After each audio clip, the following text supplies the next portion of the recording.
Welcome to our next topic, resource depletion.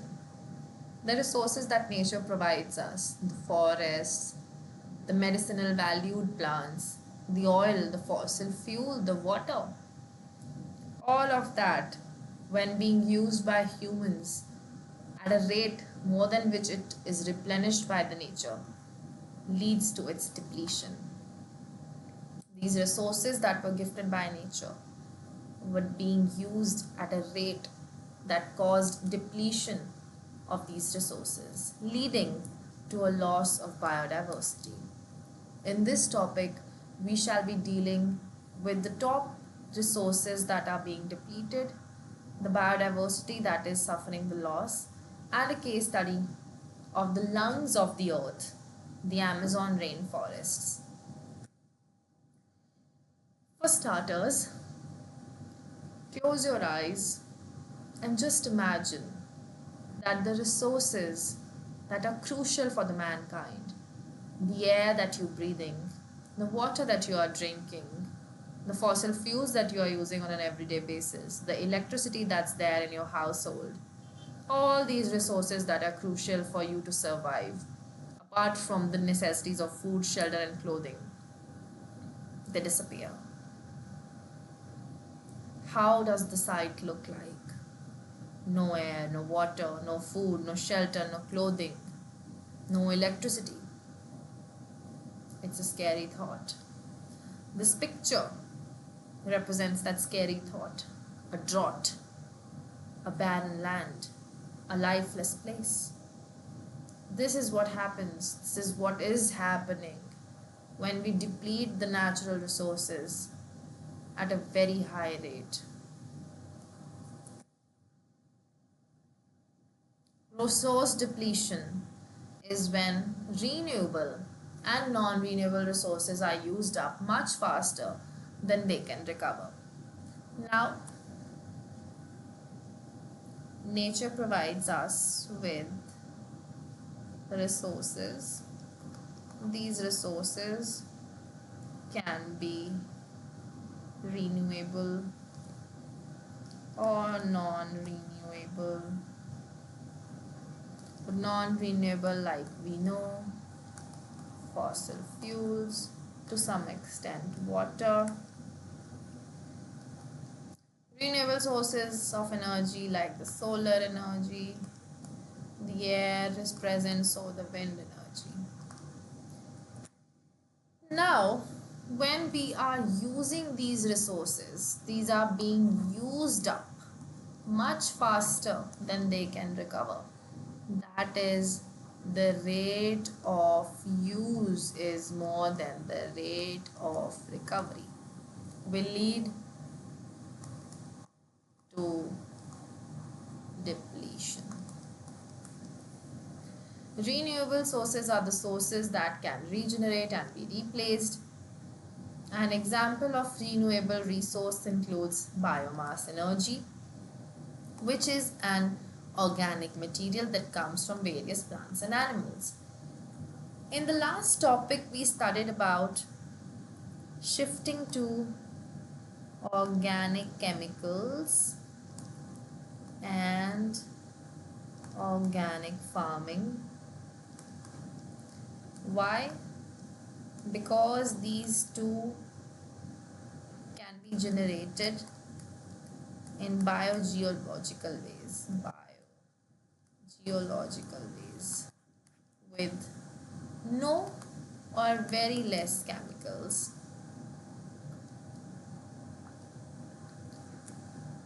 So this organic materials comes from various plants and animals, their death, their decomposition, or while they are alive from their fecal matter, the biogas plants. Whereas non-renewable resources are the resources that cannot be replenished by natural processes. Some examples include coal, oil, and natural gas. Once a non-renewable source is depleted, it's gone forever. If we keep consuming coal, fossil fuels, oil, at the rate that we are doing it right now, the day is not far, it's going to be gone forever. Coming next to the top three resources that are being depleted right now. In fact, we are depleting all the natural resources from something as basic as, let's say, the water that we get. It's like the biggest resource which is being depleted at a very high rate. We did the case study of Maharashtra, where a train had to be sent carrying million liters of water per day, and it had to go there 10 times. So water is the biggest concern right now. Oil, forests, to something as little as the crops, the soil, everything that the nature had provided us, we are depleting it at a very high rate. Water. Tim Radford from the Climate News Network has written that within 3 decades, he said that in 2021, so that means within 3 decades, within 2051, almost 80% of the lands that depend on groundwater will start to reach their natural irrigation limits as the wells will run dry. 80% is a very scary figure.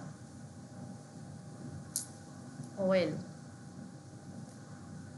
Before coming to oil, about water. 2022, as we record this in 2025 today, has seen a lot of war over water. The Kaveri dispute in the south, the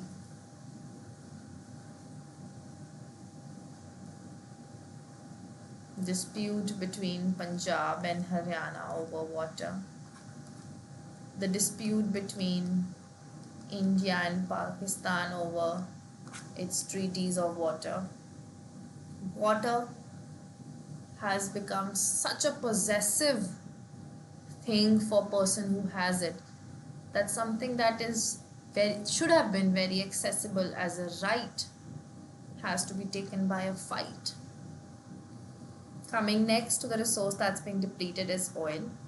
An author at Eco-Tricity has written that globally we currently consume the equivalent of over 11 billion tons of oil from fossil fuels every year. 11 billion tons every year per year. And at this rate that we are using oil, researchers show that we will only have enough oil for 46.5 years. Since oil is a non-renewable resource, there is no way for us to get more after we finish it up. It will be gone forever. And even if we think that water is a renewable source of energy or a renewable natural resource, because it's present in the nature has a water cycle, the water will go back into the river, it will evaporate, it will rain, this, that, the water cycle is going to operate. The water cycle might operate. What about the quality of water? The water's quality as of today is so bad, like we studied in our previous module, that it's unfit for drinking. So even if it doesn't finish up like oil, it's going to be unfit for human consumption. So what's the point of having such a water anyway? And interestingly, the plastic bottled water that we have, it consumes a lot of water to produce that 1 liter of water. So we have to be very mindful of our choices. Forests. An estimated 18 million acres of forest are destroyed each year. This is the oil that you are using each year. This is the amount of trees that in forest area you are destroying each year. 1 million acres of forest area and would include how many trees? And half of the world's forest have already been cleared. Animals will not have homes and will either have to adapt to different surroundings or ultimately face I would like to correct this endangerment to extinction. Animals will have to face extinction.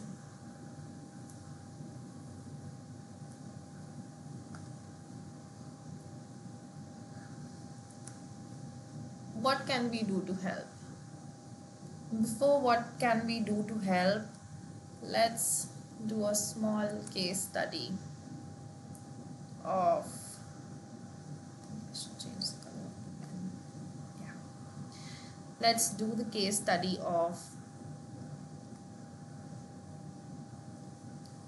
Amazon rainforest, which were often given the title of lungs of the earth. Why? Because it produces almost 20% of the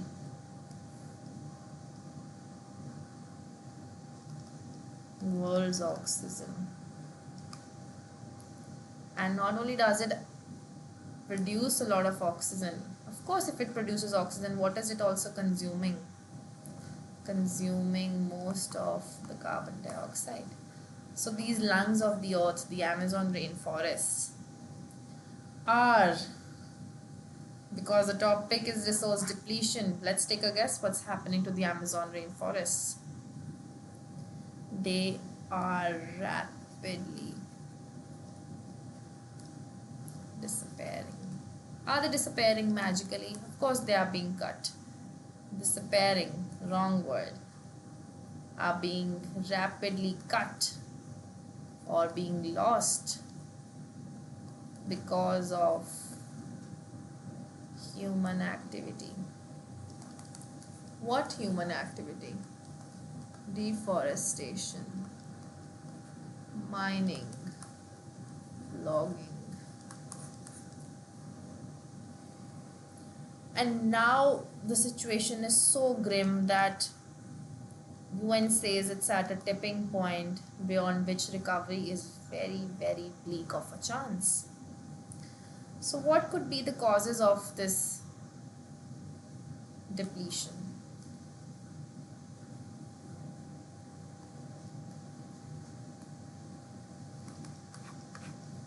Just a second.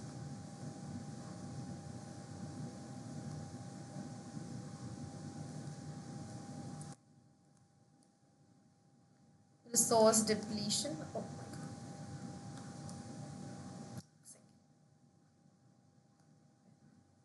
Resource depletion. Amazon rainforest study. What could be the cause of depletion of something as big as the Amazon rainforest, something that is called the lungs of the earth, something that's producing 20% of the oxygen? How could something this big be depleted? Causes of its depletion. Deforestation, like I mentioned. How? It is said that cattle ranching, cattle grazing, cattle ranching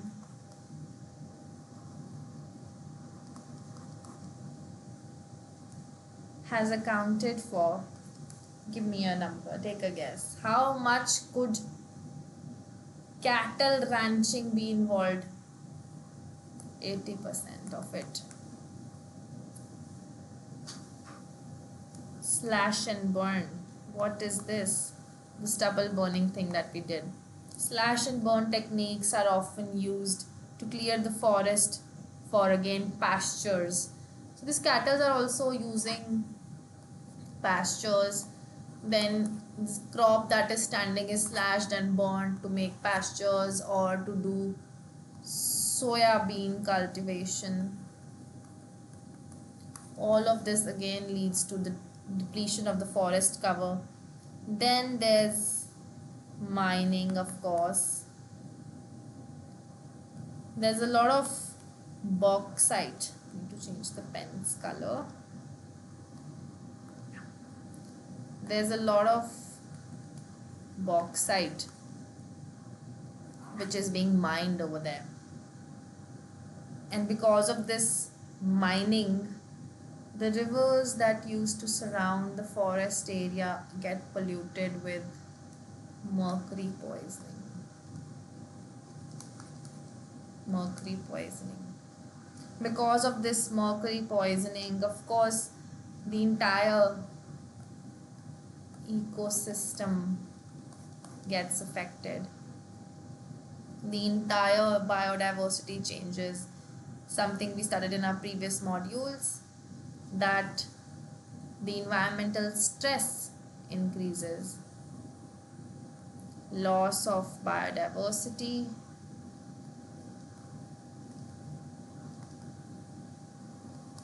is equal to environmental stress. Now, what impact has this had? Just like any other impact of resource depletion, humans are going to get affected, the biodiversity is going to affect it, the soil is going to get affected, the water content is going to get bad. But apart from that, the biggest sufferers in a big forest, in an Amazon rainforest, have been animals, birds, and the flora. So basically everything of a biodiversity minus the humans. Of course, the humans will also bear the brunt. Of course, the humans are also going to suffer at one point. But these things have suffered the most. This habitat destruction that has happened because of depletion. Please take a note that we are still doing Amazon rainforest. I'm talking about Amazon rainforest. So habitat is what? You're used to your home, you're used to your habitat, you're used to the comfort of your room. You go to another place, you find a discomfort in sleeping, you don't like the pillow, you don't like the fan, you don't like this, that, you don't like the food. So yours home is your habitat and you're comfortable in it. Imagine a foreign element changing the left, right, top, center, down of your room.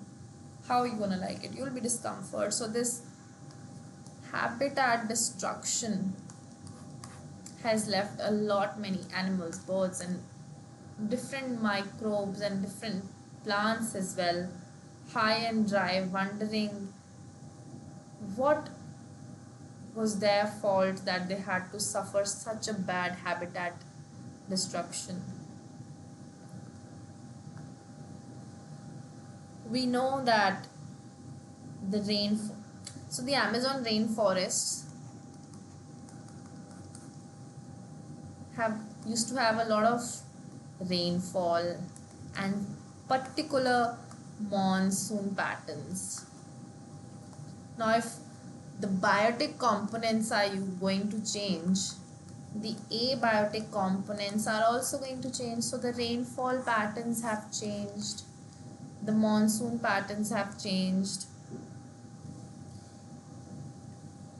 and again, Amazon rainforest, which was home to species like jaguar, the giant otter, the harpy eagle, they are all prone to loss of habitat and they are all endangered.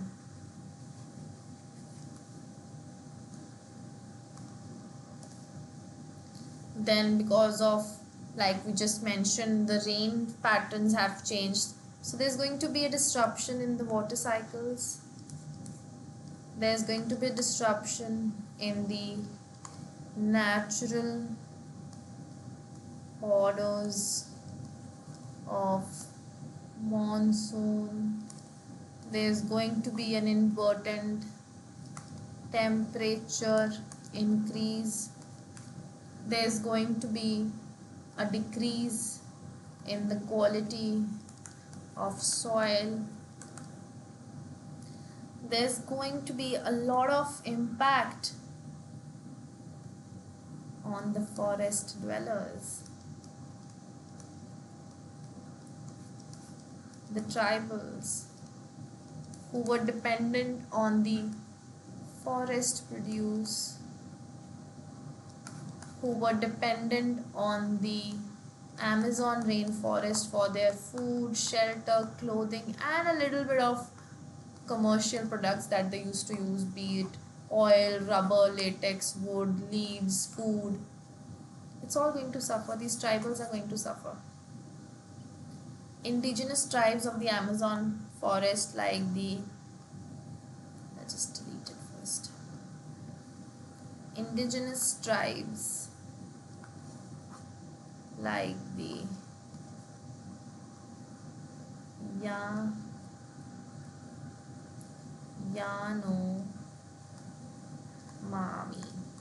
Yanomami tribes and Kayapo tribes.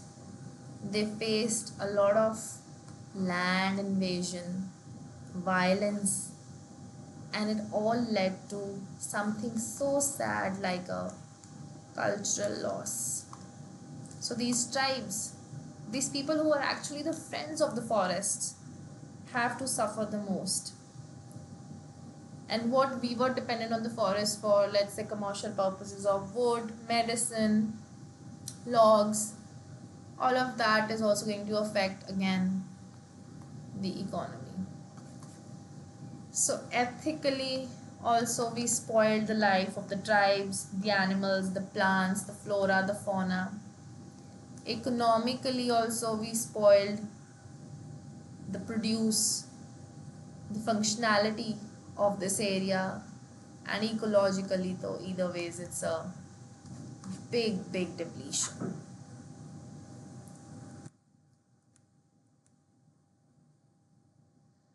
Now what can we do to help? We have done a lot to deplete it, but what can we do to help? And please, the purpose of this module, the purpose of this course is to instill a feeling in us that each little step counts. Whatever you do matters, whatever you don't do matters. So you have to reduce your carbon footprint to conserve these precious gifts of nature. We need to prevent the amount of water that is being wasted. Let's install alarm bells when water gets filled up in our water tanks so that there's no water being wasted. Let's install drip irrigation in our farms. Let's also decrease the amount of vehicle use. Let's try to walk for our own good, use public transportation. Let's also conserve trees, and most importantly, let's plant more trees. And then, like we studied, sugarcane is a very water intensive crop. Bamboo is also very water intensive crop. So we have to find alternative resources for the use of paper. Paperless techniques are very important. The medium through which we are teaching is again a very important medium because of paperless technology. So we have to be very mindful. We have to conserve these natural resources. We have to reduce the use of items that are aiding in the depletion. We have to reuse those items which can be reused. We have to recycle the items that can be recycled so that we can do our bit to help minimize resource depletion. This picture again, as we can see, the part where we have trees still standing looks better than the part where trees are cut, slashed and burnt. So when something even looks better to the eye, let's do it for that. I'll meet you in the next topic. I hope you learned something in this one. Thank you.